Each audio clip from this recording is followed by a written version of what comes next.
But importantly, the school considers both a universal and a target approach to supporting and working with our families and children.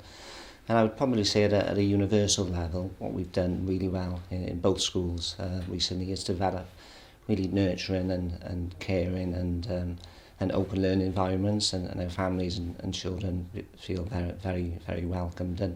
And to do this, we work really effectively with different professional learning partners. We've been involved in working with communication-friendly settings and ASD-friendly schools and the Nurture Schools programme, and of course also working really effectively with the local authority and the AS Health and Wellbeing team to do that.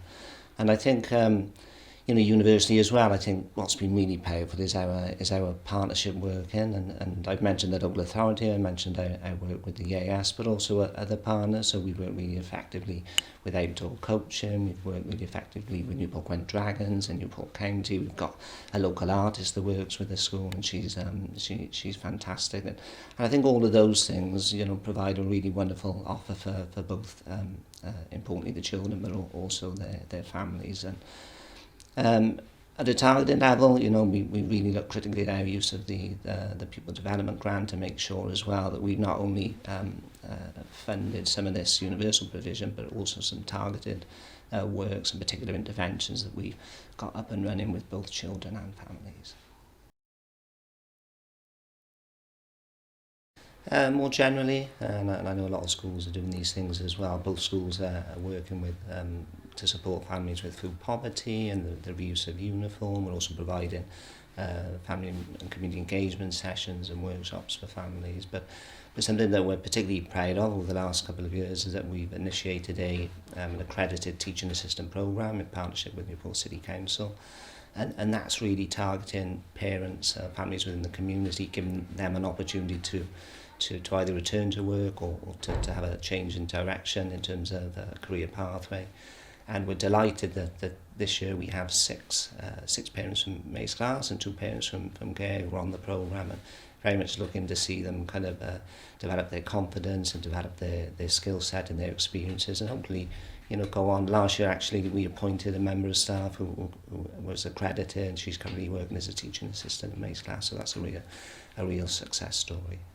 I think another really powerful example of how we engage with families in both schools is our bespoke family learning programme, we call it, and actually started 10 years ago almost at Gaer, and more recently for the last few years at Maesglas. But I think this year alone we've targeted 157 families. We've provided community-based workshops both during the school day where the children are invited to come along with their parents, but also through the summer the programmes were really well attended and really successful, and on weekends as well. So families have fed back to us how valued that they felt, and actually how in many ways could we try to get more families to attend. So that's something we're looking at.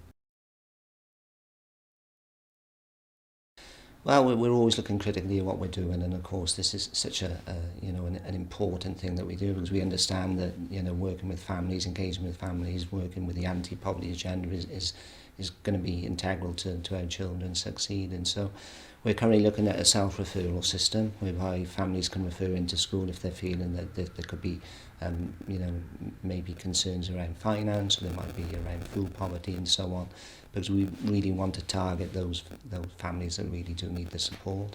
We're also looking at engaging with the Welsh Government's emotional and mental wellbeing toolkit to make sure that and that toolkit surveys all stakeholders within the community, governors, the children, families and so on, just to make sure we're supporting families as effectively as we can do. And we're also looking at the anti-poverty toolkit, and that's a really good resource for again looking critically at what you're doing and also identifying next steps moving forward.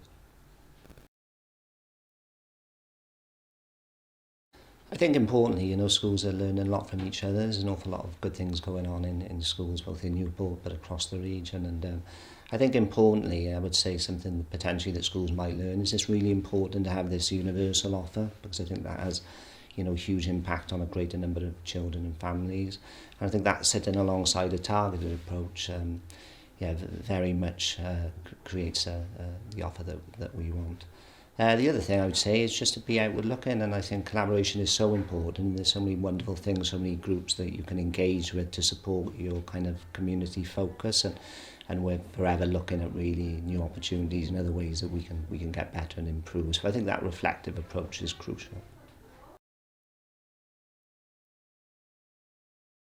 I think importantly at both schools, professional learning for all staff, all stakeholders is kind of integral to what we do, and that really shapes the culture and the ethos across both schools. Everybody feels valued. I think everybody knows that they can make a contribution. So I think our approach is very much about, targeted at individuals, and that aligns to our performance management systems, but also it's about the collective as well as groups of staffs, and importantly that's aligned to our school development plan. And we look outwardly. Obviously we get fantastic support from the EAS team as well as the Newport Local Authority, and we look beyond as well to look for the professional learner that best suits either individuals or the staff as a whole. And I'd say most recently working alongside the local authority and the EAS to work towards the Heart of the Community Award has been really powerful, because that's allowed staff to engage in collaborative discussions with other, if you like, health and well-being leaders from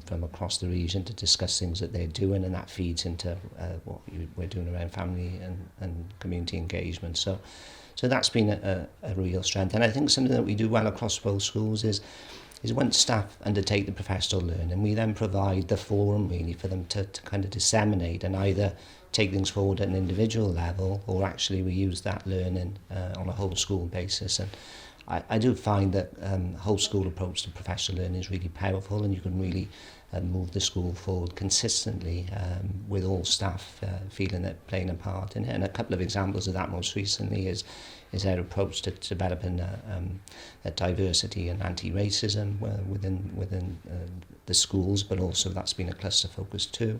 Our approach to emotional and mental well-being, which again has been really powerful.